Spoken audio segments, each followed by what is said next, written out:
Hello and welcome to Fun Bikes TV. My name is James and today we're going to be building an A10 amped bike. We're now going to fit the handlebars on our bike. The first thing we need to do is remove the packaging off the bike.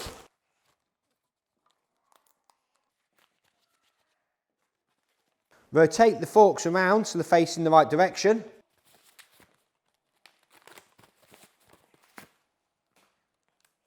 And then using the 4 Allen key, remove the bar clamp on the top of the stem.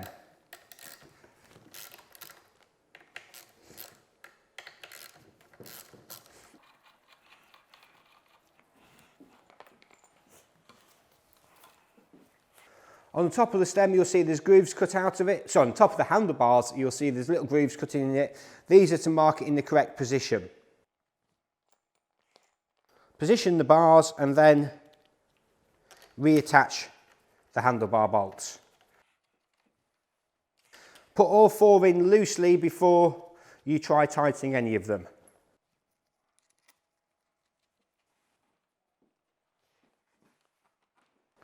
Make sure your bars are central and in the same line as the forks for the way they rise. You don't want them leant back like this or forward like this. They need to be at the same angle as the actual forks themselves.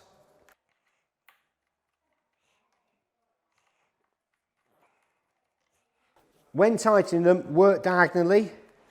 So do the top right hand side, then the bottom left hand side, and then the bottom right hand side, and then the top left hand side.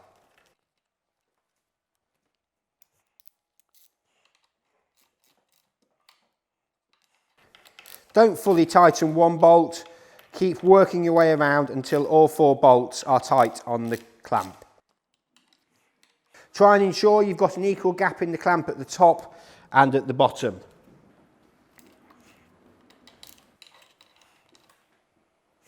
Now we've tightened these, we're going to make sure the actual stem itself is tight on the bike using a 5 Allen key.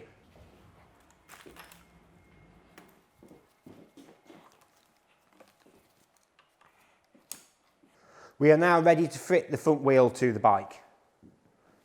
Okay, to start off with, remove the covers off the forks.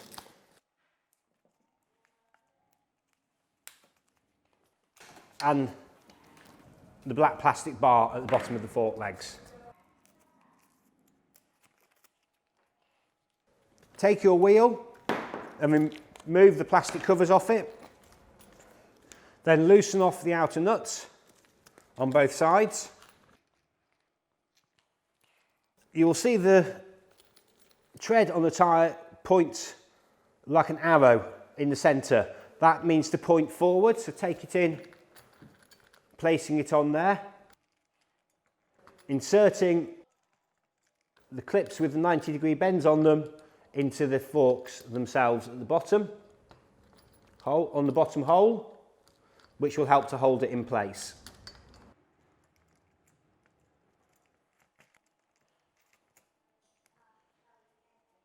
Once you have done this, use a 15 spanner or socket to tighten up the front wheel.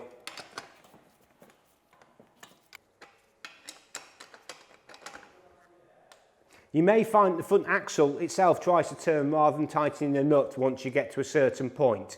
If this is the case, get a 17 spanner or socket, sorry, a 17 spanner, and hold the centre nuts to stop the axle rotating.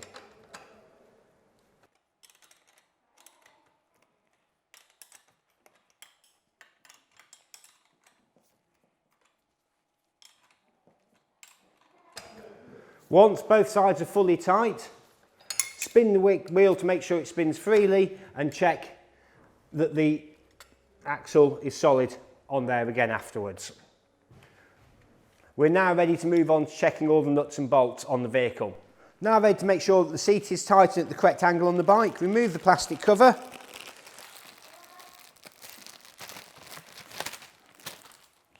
Using a Phillips screwdriver, make sure the mounting nut on the back of the seat is tight.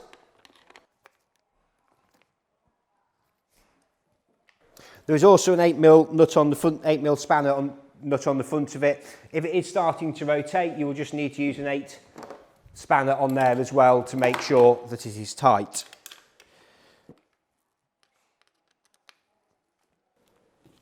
Once you have done this, check that the seat is in line with the frame, and then using the 4 Allen key,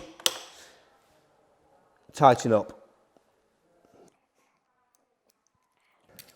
We're now ready to make sure that the rear wheel and the rear drum brake is tight on the bike. We're now going to make sure the rear wheel and drum brake is tight. Remove the plastic covers on both sides.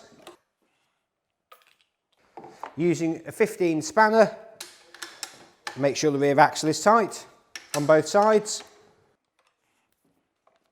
Then using a 5 Allen key and a 8 spanner, make sure that the rear drum brake mounting point just here is tight.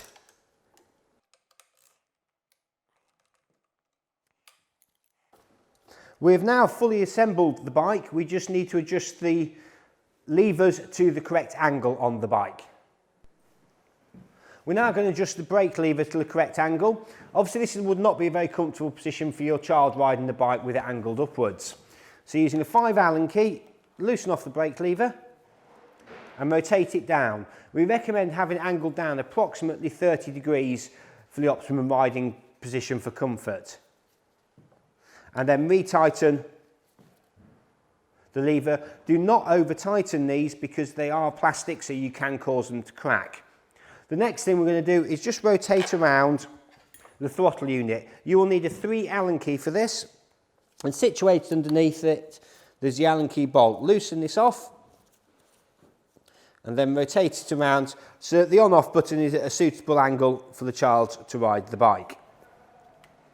And then retighten. We are now ready to fit our battery to the bike and charge it.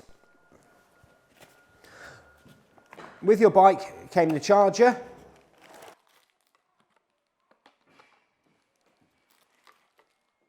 and the battery. The charge point on the battery itself is located at the front of the battery just here. So you'd plug your charger into the battery like so. Now on the charger itself, it does have an LED system. It's actually just lit up to green, so I plugged it in on there. When the bike is charging, it shows red on there. When the bike is fully charged, it will show green. Even if your charger turns to green, leave the bike on, or the battery on charge for the first time for 12 hours to boost up the battery pack. After that, whenever your charger turns to green, disconnect the charger.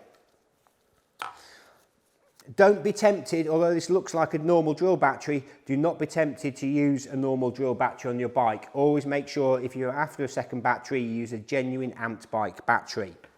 The battery itself, once charged, slots into the front of the bike and clicks into position. To remove the battery, to charge it, press the red clip and slide it back out. We've now fully assembled our Amped A10 bike.